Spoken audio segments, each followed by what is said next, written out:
Bonjour et bienvenue. Mon nom est André-Marc Decroix. Comme d'habitude, nous nous retrouvons cette semaine pour de nouvelles vidéos. Suite à plusieurs demandes de personnes, j'ai décidé effectivement aujourd'hui de dédier ces cours pour des niveaux débutants. Sans plus attendre, démarrons le cours en ouvrant un nouveau classeur Excel vierge. Alors, découvrons ce nouveau classeur. Alors, je vois ici en haut que ce classeur porte un nom. Effectivement, quand on ouvre un nouveau classeur, Excel va le ranger par ordre d'arrivée. Donc, ici, c'est le premier classeur que j'ouvre, donc il s'appelle classeur 1. Si ensuite, je pourrais aussi le renommer à l'enregistrement. Pour ce nouveau classeur, j'ai ici dans mon classeur 3 feuilles.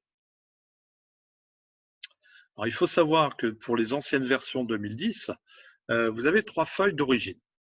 Par contre, pour les versions 2013-2016 Office 365, il ne vous reste plus qu'une feuille. Mais rassurez-vous, vous pourrez en ouvrir des nouvelles. Et en sachant aussi que chaque classeur peut contenir plus de 200 feuilles. Vous voyez ici, le bouton plus me permet de rajouter des feuilles. Alors, on va revenir sur la feuille 3, pour laquelle j'avais ici déjà coloré une cellule.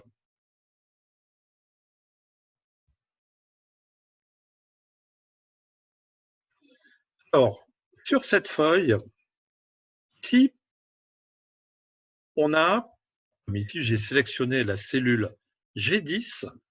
Alors, c'est vrai que plus je m'éloigne, et plus effectivement la lecture de la cellule, c'est-à-dire une cellule, c'est le croisement d'une colonne et d'une ligne. Donc la lecture se fait plus difficilement. Alors, on va avoir un endroit important qui s'appelle la zone des noms qui me permet de faire une lecture rapide. Vous voyez, j'ai sélectionné ici cette cellule. En sélectionnant, je rends cette cellule active, c'est-à-dire que la rendre active, c'est pouvoir écrire dedans. Et donc, je vois ici que dans ma zone des noms, elle s'appelle la cellule G10. Ce que je vous disais, si j'en sélectionne une autre un peu plus loin, la lecture se fera très facilement. Ici, je vois que c'est la cellule O18. Ici, si j'écris dans cette cellule, par exemple, tout de suite après, on va faire des exercices, je m'aperçois que ici, en écrivant dans cette cellule, on a la correspondance de ce qu'on vient d'écrire ici, dans cette zone ici. Alors, cette zone ici s'appelle la barre des formules, parce que Excel, vous l'avez vu, on peut écrire du texte, mais principalement, comme il fait partie de la famille des tableurs, on va pouvoir créer des formules et des calculs. Donc, tous les calculs et les formules vont apparaître ici dans cette barre qui s'appelle la barre des formules.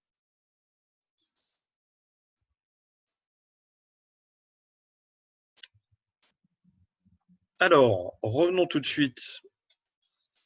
Un petit entraînement. Donc, on va commencer sur la cellule A1. Ici, je vais écrire texte. Donc, vous pouvez faire comme moi. Donc, une fois que j'ai écrit texte, vous voyez que quand je suis dans une cellule, mon curseur clignote. Donc, il attend l'écriture. Et une fois que j'ai fini d'écrire du calcul ou du texte, je confirme l'impression, je confirme l'écriture par la touche Entrée. Donc ici, je suis revenu sur la cellule A1. Donc je vais pouvoir ici tirer ma poignée, parce que le bouton dans le coin de cette cellule s'appelle une poignée. Alors, à quoi sert-il? On va s'entraîner tout de suite. On va tirer cette poignée donc avec le clic gauche de votre souris. Vous maintenez le clic gauche, vous descendez jusqu'à la 10e ligne. Donc on s'aperçoit tout simplement que grâce à cette poignée, il permet dans un premier temps de faire des copies. Alors verticalement en colonne, mais on va voir qu'ici on va tirer sur le côté droit et il va me faire aussi des copies horizontalement.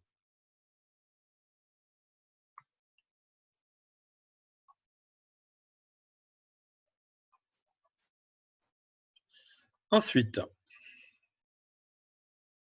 on va revenir ici, on va refaire un petit essai, on va revenir en arrière. Alors, un bouton utile sur Excel, c'est dans cette zone où il y a plein de boutons d'ailleurs. Celle-ci s'appelle le ruban. Et tout en haut, on a une flèche vers la gauche. Cette flèche me permet de revenir aux opérations précédentes. Donc, comme là, j'ai tiré ma poignée vers la droite, j'ai appuyé sur la flèche une fois, et ça va revenir une étape à juste l'étape précédente. Donc ici, j'ai encore appuyé sur cette flèche. On peut revenir jusqu'à 100 étapes en arrière ou en avant. Parce que si je décide de revenir en avant, je peux appuyer sur la flèche de droite. Donc on est revenu à la cellule initiale, texte. Je vais double-cliquer dans ma cellule pour écrire à côté, de faire une nouvelle écriture à côté de texte. Je vais rajouter 1. Donc, entrée. Je vais tirer la poignée et on va procéder de la même manière jusqu'à la 10e ligne. Et là, je m'aperçois que c'est très intéressant parce qu'en plus d'une copie du texte, il fait une progression numérique. Donc on va faire la même chose, on va tirer ce groupe de cellules avec la poignée. Je reprends. Et là, sur la droite, donc là, il va me faire une copie conforme. Alors, on va procéder maintenant à des petites transformations. Hein, donc,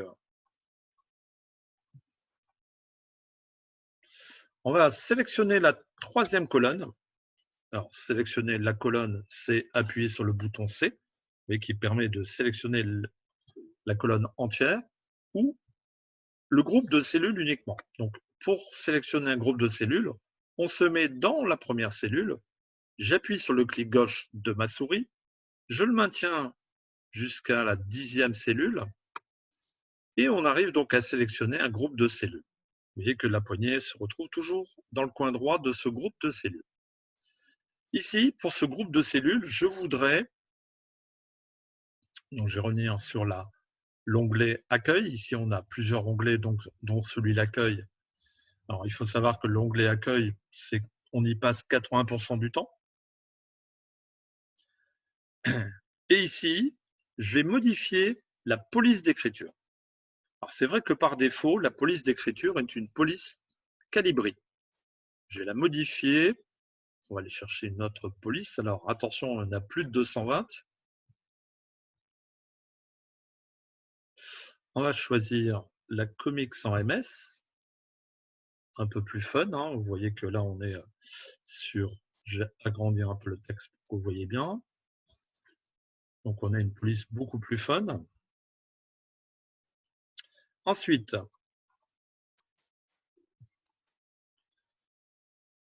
je vais sélectionner la ligne 5. Et là, on va tenter de modifier non plus la police, mais la taille de la police. Donc, on est par défaut sur une taille 11. On va la passer à du 20. Vous voyez que là, on peut agrandir à des tailles beaucoup plus grandes. Alors, par contre, un petit défaut, puisque la cellule, vous voyez qu'elle a une taille bien définie, et forcément, j'ai tendance à déborder de ma cellule, puisque là, j'ai agrandi la taille. Alors, ce qu'on va faire tout de suite, c'est agrandir les largeurs de colonnes. Alors, vous voyez que les largeurs de colonnes sont tous identiques. Par contre, pour changer les largeurs des 3 colonnes que je souhaite, je vais les sélectionner ABC, donc je me mets dans la colonne A. En appuyant sur le curseur sur le bouton gauche de ma souris, je le maintiens et je déplace mon curseur jusqu'à la colonne C. Une fois que j'ai fait cette sélection, vous voyez que la sélection grise l'ensemble de mes cellules. Donc je vais mettre ici entre 2 colonnes. Vous voyez que mon curseur, que je le pointe, la colonne A, ou que je me déplace en intercolonne, la présentation est différente. Et quand j'arrive à cette présentation, c'est-à-dire un petit écarteur, hein, vous voyez, il y a 2 flèches, je vais appuyer encore sur le clic gauche, je le maintiens, et je vais agrandir cette colonne. Alors, comme les 3 sont sélectionnés, qu'est-ce qui va se produire? Eh bien, je vais régler les 3 colonnes en même temps.